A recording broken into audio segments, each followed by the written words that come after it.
Hello, everybody. Welcome along. My name is Benjamin Bloom. This is the Benjamin Bloom Football Channel. Please leave your bias at the door and join us to discuss another managerial arrival over in the Championship. Marcus Schoppp is the new Barnsley boss. This got announced yesterday. We had a reasonable idea a few days ago. There were some news reports. Half of the fun, I have to say, with Barnsley managers is the fact that I've never heard of any of them. But I'm sure Barnsley fans will now be acutely aware of all the people remotely related to the Red Bull system and those in UEFA Europa League places in and around Austrian football, because that seems to be the market and Barnsley's type on paper, if I can chuck in a Love Island reference after the glorious return of Love Island a couple of days ago. That might not cross-pollinate too well with my audience here, but there you go. You know what I'm saying. Everything getting a bit lost in the shuffle, so we're here a day removed. Obviously, lots of goings-on at the Euros, and this was announced yesterday. And this is hot on the heels of Scott Parker, of course, going from Fulham to Bournemouth. And this managerial hire has only been necessary because of Valérien Ismaël going from Barnsley to West Brom.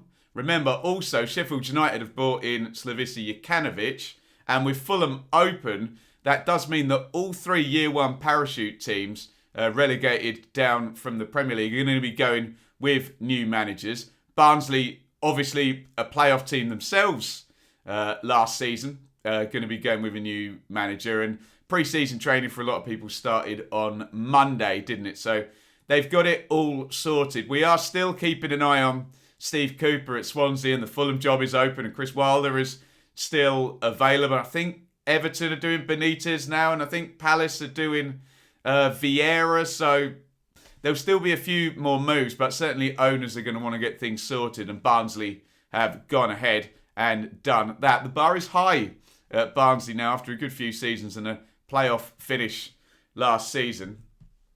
What do the club people at Barnsley say? Remember, we get good information from the clubs, but obviously this article is to sell it to their fans. So we'll try and get the factual stuff and weed through the salesmanship. 47 years old, successful playing career, 56 caps for Austria, won the Austrian Bundesliga as a player, and then you get the important bit, don't you? It was within the Red Bull system where the Austrian both finished his playing days and transitioned into a coaching career. 9 years of management experience at Sturm Graz and St. Pollen. And then TSV Hartberg. Who's your favourite TSV Hartberg player? There you go. Never heard of him. Defied the odds and achieved their highest ever domestic finish during the 1920 season. A trend evident throughout Schopp's coaching career's development of young emerging talent. Again, that's a bit of salesmanship. I'm sure I could go and do the research and find who these players are, but we'll take their word for it. But what is blindingly obvious is the similarities and the sensible, really, lineage now of Barnsley managers. They're all cut from the same cloth, aren't we? We had Struber and Ismaël, links to Red Bull, links to Austria, and European football as well. I think both of them were involved there. And it's the same thing with Marcus Schoppp. Now, if we get the line of Barnsley managers from 2018 there, basically the consortium, the Chinese consortium, took over in 2017, so we can't necessarily call Paul Heckingbottom their guy. I think he was in situ where they arrived. And can we stop with the Moneyball stuff now?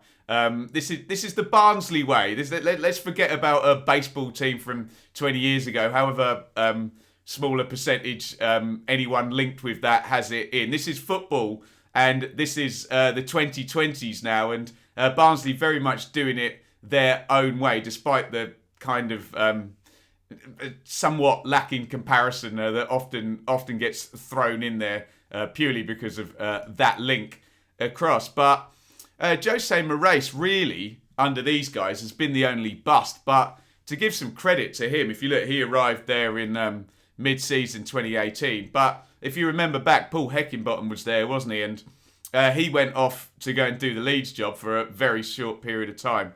And I think they sold all the best players, didn't they? I'm trying to think. They started the season with sort of Mawson and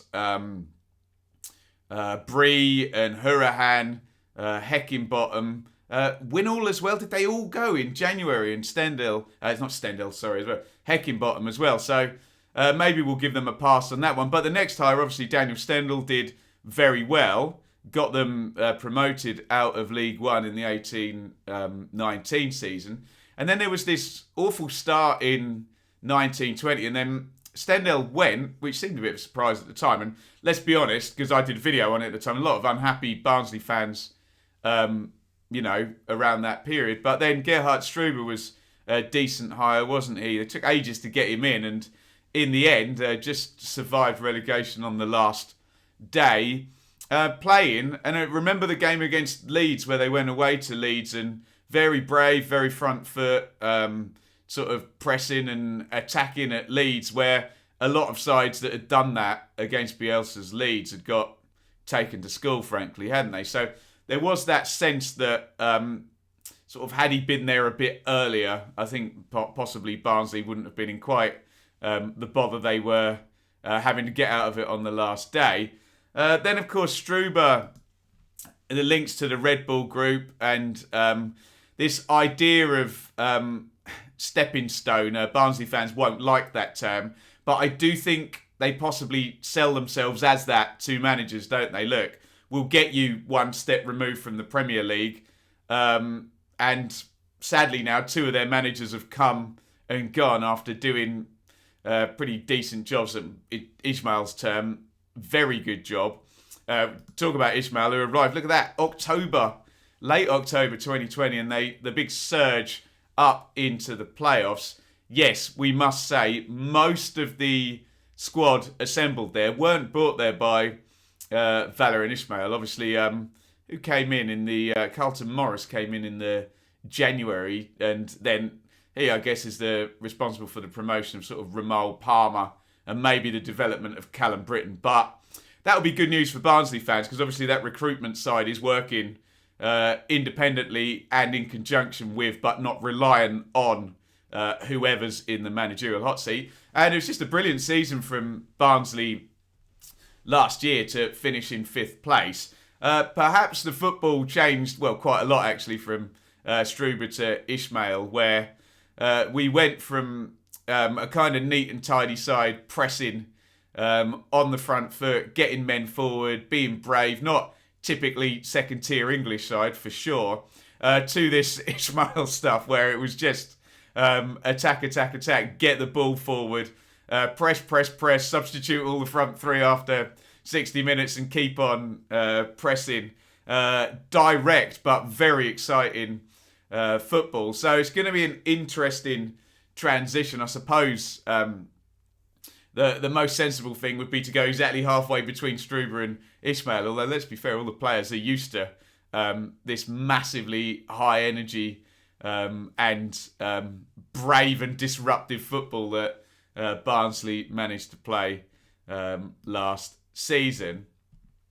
And this is what they're going to be taking over. And the first thing to look at is the table on the right-hand side. Barnsley finished 5th last season. So we have to be sensible with expectations when we analyse this, because essentially you go from a team that got promoted in League One to avoiding relegation on the last, virtually injury time on the last kick of the game, wasn't it, the next season, to 5th place and losing in the playoffs to Swansea. So I think if you're taking a 5-year sample, as long as that line is going up, which it obviously will be if they finish anywhere near 5th, as long as that line is going up, things are looking good. And I think as much as Barnsley fans would love another playoff finish, again, being viable in the Championship, being in the top half, being in the top 10, having big saleable assets, recruiting well, and closing up that gap between the 3 big parachute teams that come down every season and have that financial advantage is still progress. So hopefully, from the inside, from Barnsley supporters particularly, and from the higher ups, look, let's compare and contrast with Luton, where Luton finished 12th last season, and everyone's big round of applause, good finish by Luton. I'm just suggesting that the expectations need to be sensible, and of course they could truck on and be up in the playoffs once again. But I think the big picture and the long-term growth of the club, I'm sure Barnsley fans would take top half, top 10, even, and more stars created, more saleable assets created, running well, and I'm sure they'd be quite happy to have a manager for more than one season now. But hey, maybe that's just the deal. On the pitch, I mean, the elephant in the room there is Alex Mowat, the captain in central midfield, who looks like he'll go with Ishmael over to West Brom. Obviously, the contract was running down, and we knew all about that all season. So it looks like Mowat will go off. But then plenty of good players. Obviously, standouts really, Callum Stiles, Young and English. You would say the other wing-back as well, Britain. Michael Helik, the Polish centre-half, is now known on the European scene and playing for Poland as well. And the likes of Corley Woodrow and Connor Chaplin, proven at championship level. Carlton Morris has stepped up. They've just signed Devante Coyle, haven't they? Anderson plays virtually every minute for them at centre-half. And Palmer is another good young English player who is going to need a partner in central midfield. So look, there is the, I won't even say bones of a good team. There is just a good team sat there. What's going to be very interesting is the transition across from one manager to the next. And tactically, we've seen when players are schooled on, a very set way of playing, that sometimes it's tricky to change. So you might have to look out for that. We can't assume that Schoppp is going to play the same. I've not seen many teams play the way Ishmael played, so we can't assume that. Same at West Brom, how quickly they adjust to that. We can't assume it's going to be exactly the same, and there may be a transition sort of handover period there. We'll see how the players cope with that. But there's a winning mentality. There's an upward climb there at Barnsley. There seems to be a sensible lineage. The recruitment's still going.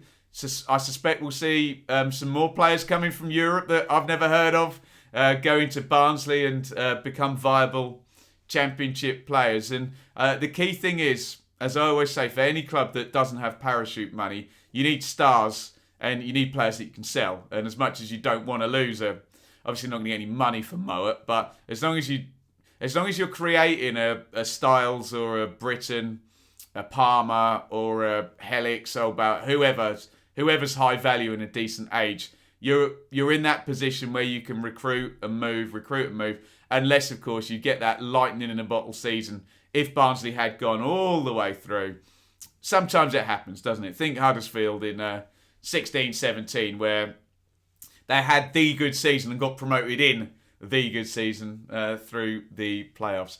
So it's an interesting hire. It's not an unsurprising hire as well. I think my sort of key takeaways, I don't want to say warnings, I don't want to sound patronising to Barnsley fans or rain on anybody's hope, but the things I would be concerned about would be the niche bespoke style of football under Ishmael, and a transition away from or trying to keep that going. That could be problematic, couldn't it? So we'll see. And then expectations as well. And Barnsley fans are realistic people. I know I've spoken to plenty of them.